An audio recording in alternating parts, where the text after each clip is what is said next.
നമസ്കാരം.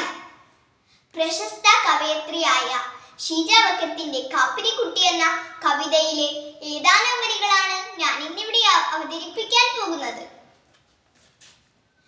വരി വരിയായി പന്നിത്തത്തകളിലവേൽക്കും ചില്ലിൻ കൂട്, കലമാനും റബ്ബർ പുലിയും കലരുന്നൊരു പ്ലാസ്റ്റിക് കാട്, മുറിനീളെ പച്ച വെളിച്ചത്തരി ചിന്നിപ്പായും വാത്ത്, വെറുതെ ഒരു കാറ്റു തൊടുമ്പോൾ തലയാട്ടും ബൊമ്മ പെണ്ണ്, വെറുതെ ഒരു കാറ്റു തൊടുമ്പോൾ തലയാട്ടും ബൊമ്മ പെണ്ണ്.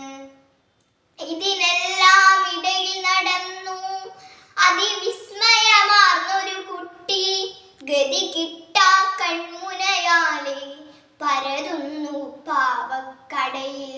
ഒരു പാവയെ വാങ്ങാനെത്തി അരുമക്കുഞ്ഞായി വളർത്താൻ, കഥ ചൊല്ലാൻ പാടിയുറക്കാൻ, കൊതി തീരും വരെയും ഒരുക്കാൻ.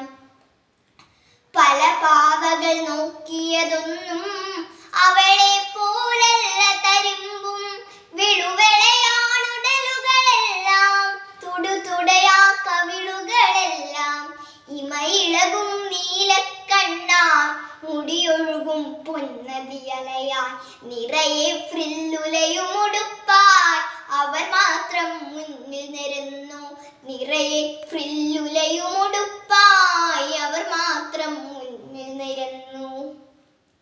തൻ മുടി പോൽ ഇരുളിൻ ചുരുളേ, തൻ ചൊടി പോൽ മലരും ചൊടിയേ, തൻ തൊലിമേലെണ്ണമിനുപ്പാൻ പുരളും കാറിൽ നിന്നിറമേ, തിരയുന്നു തൻ പ്രതിരൂപം കൊതിയോടെ ഇരുണ്ടൊരു കുട്ടി, അഴകിൻ കരകൗശല വേലയ്ക്കറിയില്ലേ കാർ നിറമുട്ടും. നന്ദി.